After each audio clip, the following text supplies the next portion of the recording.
Même si j'ai du mal à y croire, on est déjà à la moitié de l'année. C'est parti pour mon bilan lecture de mi-année. Pour le moment, quel est le meilleur livre que j'ai lu en 2026 ? Insomnia de Léa Nemezia. J'ai sincèrement eu un énorme coup de cœur pour cette lecture. Pour moi, tout était parfait, il regroupe absolument tout ce que j'aime. J'ai adoré. Quelle est la meilleure suite que j'ai lue pour le moment en 2026 ? The Silent Waters de Brittany Sicheri. C'est le tome 3 de la saga The Elements. Il m'a touché en plein cœur et j'ai passé un moment exceptionnel. Il est génial. Une nouveauté 2026 que j'ai envie de lire en 2026, et pour moi, c'est Picking Daisies on Sundays de Liana Sinsotti. Ce livre me fait trop envie, je vois que des avis positifs dessus, donc j'ai très hâte de le découvrir. Une prochaine sortie 2026 que tu attends avec impatience. Je pense qu'il n'y a aucun suspense pour ma réponse. Évidemment, pour moi, c'est la prochaine sortie de Morgane Moncomble, La Vengeance de la Veuve Noire. J'ai très hâte qu'il sorte, la couverture est magnifique et je sais que je vais aimer l'histoire. C'est Morgane.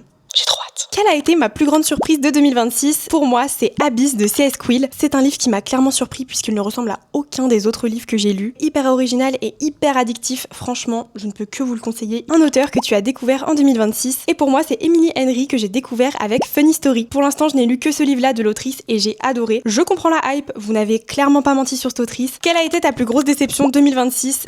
C'est la saga Chestnut Springs de Elsie Silver. Je pensais vraiment que j'allais adorer cette saga, mais pour l'instant, j'ai lu les 4 premiers tomes et je n'accroche pas du tout. Aucun des tomes n'a su me convaincre pour l'instant, donc vraiment c'est une grosse déception puisque je pensais que moi aussi j'allais devenir une des fans numéro 1 de Elsie. Et malheureusement, c'est pas du tout le cas.